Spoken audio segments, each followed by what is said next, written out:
Good day to you. Sorta, right? Well, here's a question to start things off. If I was to say to you, are you in favor of the environment or against the environment? It would be an idiotic question. It would be an idiotic question because who could be opposed to the environment? So, when we talk about the environment and disagreements over the environment, it really has more to do with what is considered to be the environment. And isn't that an interesting question to ask when we ask it in the context of media? Certainly the book thinks so. It makes the claim that Johannes Gutenberg was the greatest inventor and the greatest and most important person in the history of the world. Whoa, what a claim is that? Why is that?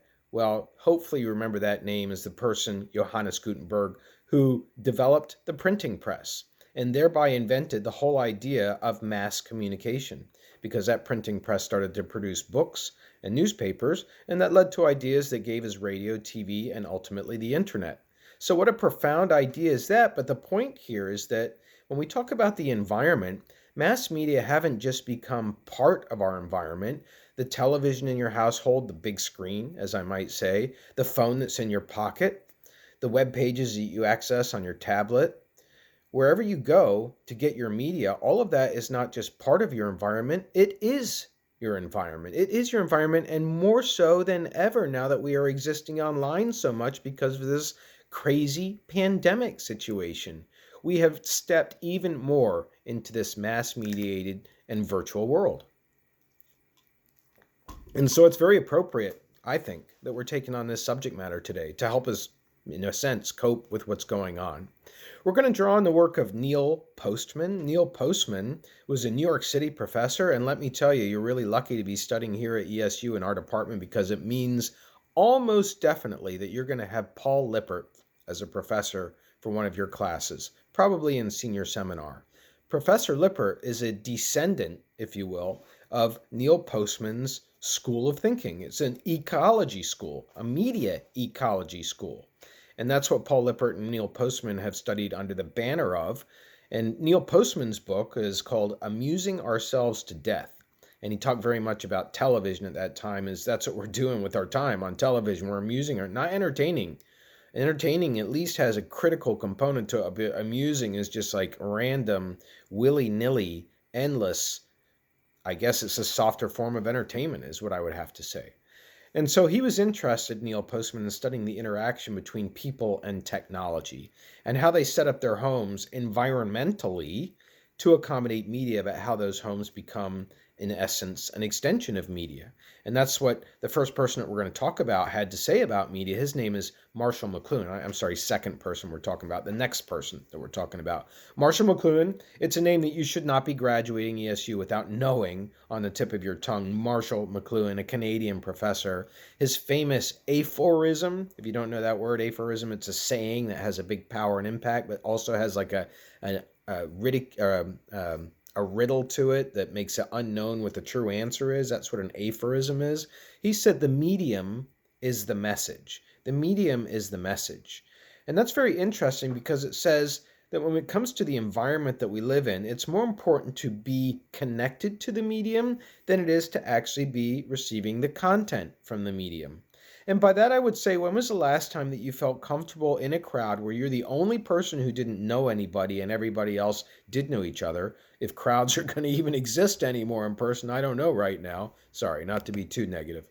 But when was the last time you were in a crowd and you really relied on your phone to the extent that if you did not have your phone, you couldn't imagine navigating your way through that without feeling a whole lot more anxiety, maybe even needing to leave the crowd?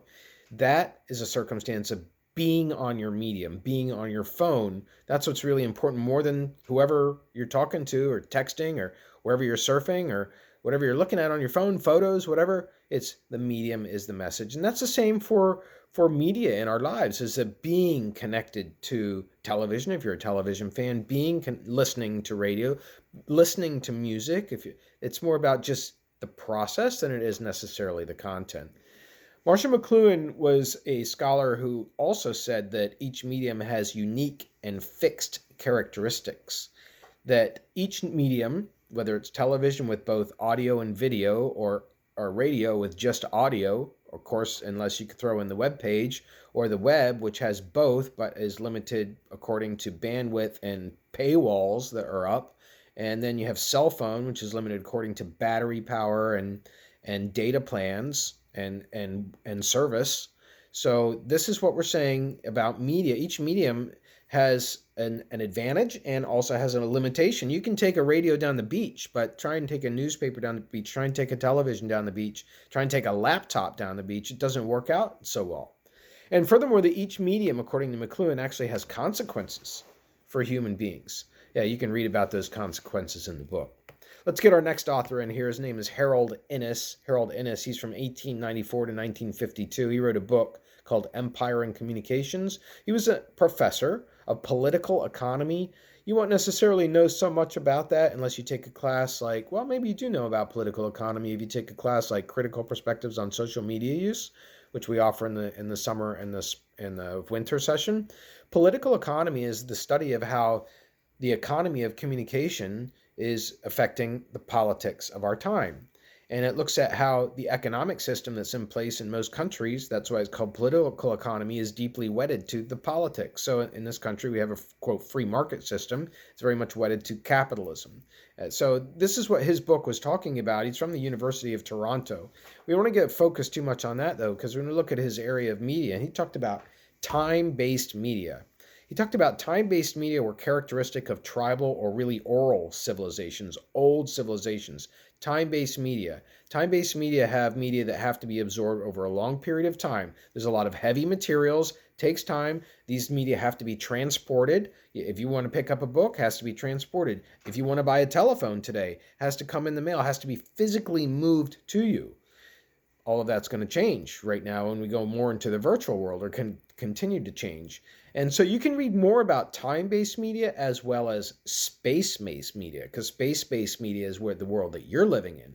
And that's what I want you to delve into in deep in this chapter and really dig in and find out how the Egyptian calendar is related to you today. Now we're coming back to Marshall McLuhan. He's the preeminent figure in our School of Media Ecology. He's the one who developed it and the ecological analysis that we're performing today. Marshall McLuhan, he was born 1911. He was living in my time period. He died in 1980. I remember him speaking as an elderly man on an interview program. His book, 1962, his 1962 book, The Gutenberg Galaxy, and then it had a colon after it, The Gutenberg Galaxy, The Making of Typographic Man. I'd like to get rid of that word man and make it person. It was, after all, 1962. But the Gutenberg Galaxy, so taking the idea of Gutenberg inventing that printing press, putting it up into the galaxy and how endless that concept is, the making of typographic person, if you want to think of it that way. What is a typographic person? This is a big break of this person from the oral tradition of communication. In this kind of communication, in oral communication, people were tribal. You had a close group, a close-knit group of people that you relied on, and they performed different roles. You had wisdom, people with wisdom. You had those people were going to be different from storytellers. Those people were going to be different from people who are children's watchers. So you had very tribal societies, very little connection with other even tribes, maybe some sounds that are traveling through forests, through some drums, etc. But tribal oral cultures, and then even cultures that came after that, you have a completely different thought process, which is upended when the printing press comes in and introduces the written word and the sentence and the paragraph and the chapter and the book. It requires a very linear way of thinking. That's one of the reasons that students today have such a difficult time with books, is because video games are not linear thinking so much as texting is. Texting is still linear thinking. So is surfing on the web. If you're reading text, that's linear thinking. All of this is linear thinking. So what we're in is a different way of processing our thoughts. When you have linear thinking, you're able to drill down deeper into your ideas. You're able to trot them out in sequence, as opposed to being all over the place. And there's a different kind of logic that we don't have the time in this class to get into. It only comes with reading. That's why today in the university, we require students to read. It's the only way that you will develop a thought process that we believe will help guide you through the rest of life. And now, more than ever, because of your ability to think. And so Marshall McLuhan, he developed these two ways of thinking about media. I'm still not sure if they fit. It fits in the whole with the whole idea of an aphorism. That's something, again, that is interesting. It's one saying. It doesn't necessarily make sense, but it's intriguing. The medium is the message. He says, fitting in with that, you can have a cool medium and you can have a hot medium. A cool medium and a hot medium. A hot medium is low participation on the part of the audience because the medium is so hot, it's so vibrant. It fully satiates, if you know that word, satisfies. It fully satisfies the human senses, McLuhan said. That's a hot medium, so low audience participation. So he says, for example, television in the traditional sense would be a low audience participation medium, people just sitting watching. And everything's there for you, sight, sounds, etc. Film could be that way too. However, a cool medium, has high audience participation. It just teases the audience senses. And you can even say that in television. You can see that when a person's body is covered up by a black line, or when a word is bleeped out on a show, it's inviting the audience. So it makes it a cooler medium because it's less sensational and it's inviting more participation. That's the way that I think of those terms. Again, after all, it's an aphorism. It doesn't necessarily make sense. All right, there are more ideas about Marshall McLuhan. I'm going to let you read those on your own in the text because I want to move on next to Walter Ong. Walter Ong, also somebody spoken about very much in our senior seminar classes. He lived from 1912 to 2003. He was a Jesuit priest and a professor of English at St. Louis University. And he was studying a lot about the way that people used to communicate in an oral society versus one that would communicate in this new typographic society that we just outlined. That's what typographic is. It's words, right? So he's had this book called Orality and Literacy. And he talked about how in the world of print and in the world of writing, that the world is an object now for the first time because we can take it outside of our heads because the oral way of thinking requires our communication to be embedded primarily in this space here.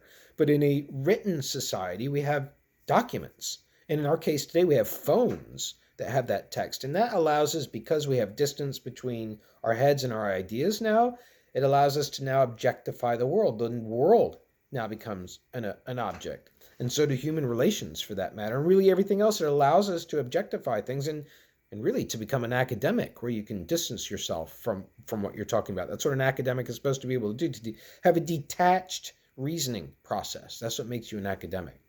So, and there are lots of different modes of thought that come with what Walter Ong called psychodynamics. So you can through those, there's a whole list of them, and they're very, very interesting when you think of how our thought process has changed from when we used to be an oral society versus being a literate society. And if you really want to do some deep thinking, now you're going to go on to the next topic of our subject today, and that's contemporary culture, also known as the third wave, because that's what we're in now. We may even be post that culture. And it's up to you as our thinkers today to be thinking of what kind of a world are we in? How has our thinking changed today by the technology that we're using to communicate now more than ever because of the coronavirus, communicating according to social distance customs, which have been introduced into our culture now, and using the phone, the laptop, and every other way we can to achieve our socializing with people. And it's just a huge step into that virtual world. I don't know how long it's going to last, but this is the culture that we're talking about. It's a third wave. And this wave was coined by a futurist. He was a fiction writer, but he was also a future thinker. He's named Alvin Toffler, 1980, and he wrote this book, The Third Wave, and the defining characteristics are digitality. So that's right off the bat. You just grow up in that kind of world. It means you can be chopped up and spread all around just because you put your content on the internet. Variability, that means that content can be, just as I've said, it can be chopped up and moved all around. It can be manipulated. You put your best filter on your snaps that you send out to people. You put your best photo on your profile page, or you take your photo right off of there and put something else on there if you don't like the way that you look. Variability, interactivity, touching. We're touching our phones all the time. That's part of why the medium is the message. It gives us, it's like comfort, right? It's like a teddy bear, our phone, really, in certain circumstances. Connectivity, we have a service that then connects us to potentially the rest of the world. And then virtuality, it's a simulated world. It's not real. Now, I'm not real. I'm not sitting right in front of you right now. It would be a totally different scenario if you and I were having a conversation. I'm on a flat screen to you. And so this is the world that we find ourselves in. And so what are the logics of what are the conventions and the ways that we think, the logics about things, about life now because of the way that we are communicating? And I'm going to leave you to read about those in the chapter. I'm going to mention one of them. It's associational. We have an associational way of thinking about things. We have connections between things we were not unable to drill down. So it was a coronavirus. A scare a few years ago. Mom has the flu. Okay, what do you know about virus formation? What do you know about the history of pandemics? What do you know truly about what a coronavirus test consists of? What do you know about deeper stuff? Is that because we have an associational way of thinking right now? We're just association. Coronavirus, quarantine, coronavirus, scary, coronavirus like flu. Think about that. So, and there's some other ways of trotting out this logic of third wave media, but I want to encourage you as a thinker, as an approaching senior, if you're not already a senior in the field of communication, and somebody who's going to help lead our way to the future, you need to think about your own ideas about how our logic has been changed because of the media that we communicate by. Marshall McLuhan said, "The medium is the message." Have fun with that. Have a great day.